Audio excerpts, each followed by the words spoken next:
Ladies and gentlemen, in today's video, we got the Sur Ron out. And for this video, I want to do a test that has yet to be done.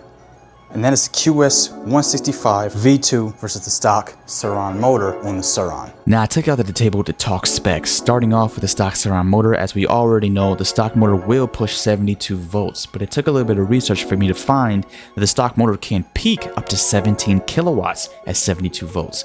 But you don't see too much people doing that because it'll make the motor a lot more prone to its main issues, which is overheating. It can really only operate at 80C. Going past that, you'll have burning windings, burning magnets, or other things like cracking magnets. The magnets in this motor are not the highest of quality, and they're held onto the stator by a screw. Seems pretty cheap. So on average, you'll find people pushing about 10 to 15 kilowatts because that is the recommended range for this motor. But then we go ahead and move down to the QS motor. Now real quick, I want to compare the V1 to the V2 for the people who have heard of the V1 and didn't see too much about the V2. Starting off with volts, the V2 has more volts. It's 72 volts right out the box, where the V1 can do 72 volts, but it's 60 volts out the box. So that probably means that the V2 can handle more voltage than the V1, something like 96 volts or higher. So that could also mean more speed because more volts, more RPMs. But speaking of RPMs, the V1 stator was a regular round magnet stator, where the V2 has the V-shaped magnet stator. The V-shape should allow more flux field weakening, which means more RPMs.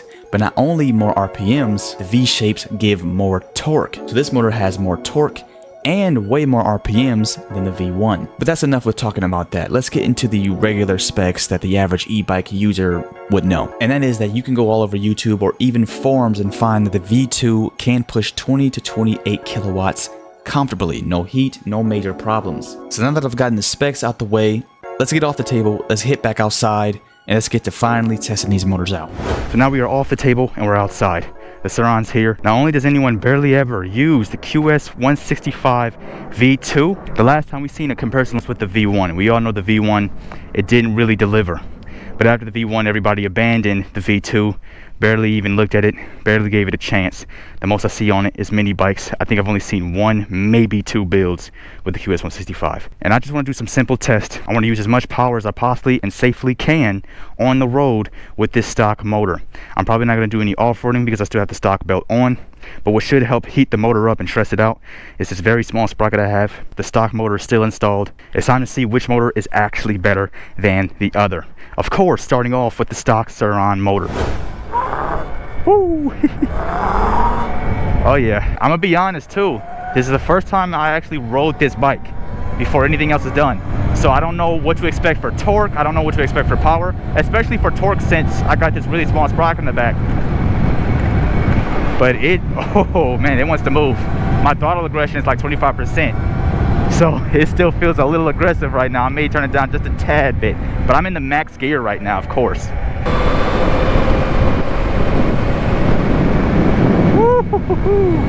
So this is a nice long straight road. I felt pretty comfortable mashing the gear. I'm gonna try to mash it again to see what top speed we're hitting. Now it felt like 60 or more, but it might be less. There's only one way to find out. Speedometer is open. Sheesh, we're already doing 40. I am in gear 3 and I'm fully on the throttle. 56, 62, 63, 64, 65,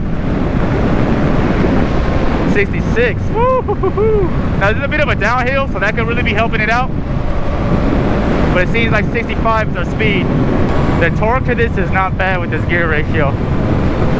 I want it to be something like stock, but I feel like stock still had a tad bit more torque. But now, it's time to look at some temps.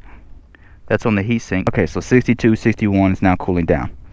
So 62C, that is the thing about the stock Sur Ron motor. And it actually has a better airflow due to me not having the guard on right now. But 62C and a max speed of 65, 66 miles per hour. There's a test that I, for some reason, almost forgot to do that I'm about to do now because it's absolutely necessary. And that is a 0 to 30 test. Wow, 1.92 seconds. We're gonna do that one more time up this way.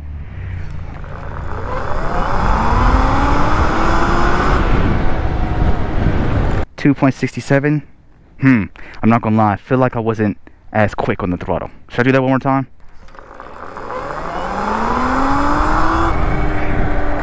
Woo-hoo-hoo. Damn, it was even slower. So the fastest I was able to get with this was 1.92 and our 0 to 30 with the stock Sur Ron motor. So just last night I had got the new motor in, and now that it's finally installed, we must start the day with a 0 to 30. Wow. Okay, so first was 216. Now the stock motor did 1.92. Now I said wow, I hate it, and then I had to pause because I swear to God this thing was about to lift up on me. I definitely think there might be a torque difference. Oh shit. Okay.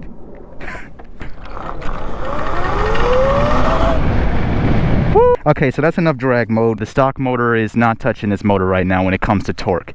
But now that we know this thing has way more torque, let's hit the main road and test a new top speed. I feel like there's a weird like throttle cutout going on when I fully pin it.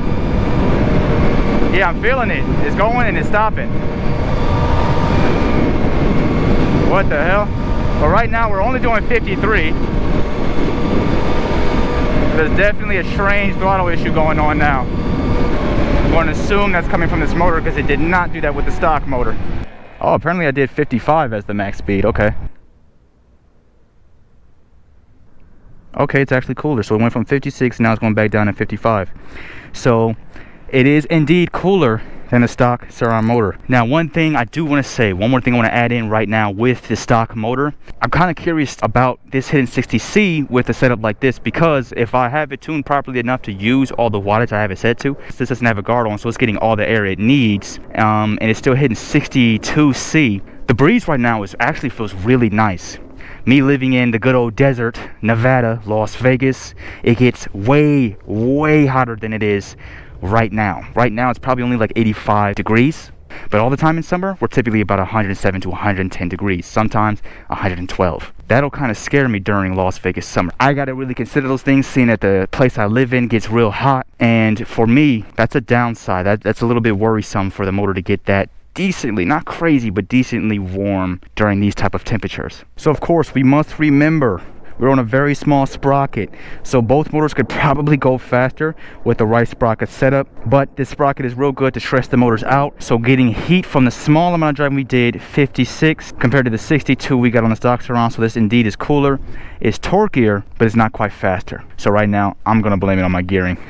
Now, skipping in the future, this is where I'll go ahead and say, no, that wasn't the case. My gearing is not what's slowing me down. I don't know what's slowing me down, to be honest, because it also isn't my tune, seeing that this is a TruMoto Noisy Cricket controller made by Electron Co., and they make it extremely easy to set the controller up to your bike. So again, I don't know what's making my bike so slow, even when it's with the stock motor or the new motor. That's something I want to do a video on still. But anyways, why I say back to the future, well, this video is about a year old. So no, I did not put my old Sur Ron battery back in my bike. I haven't even repaired it yet. This was a fun video I wanted to do, and I was recording this video in the middle of still building the Sur Ron, which is why the stock motor was on. I wanted to do a comparison between these two motors since it has never really been done before on YouTube. But I never got to it because battery issues in the Sur Ron started happening, and I completely even forgot I recorded this video. But I decided this would be a great time to upload it because it's a cool, fun little video, but the boy kind of ran out of time within the week again. I had got some items for my truck, some small upgrades that took me a while to get and then actually install. And then last but not least, this one was consuming my mind. Not quite in a bad way like a couple of weeks ago, me struggling to get my money to get my brand new truck, but more like some life-changing decisions and things being done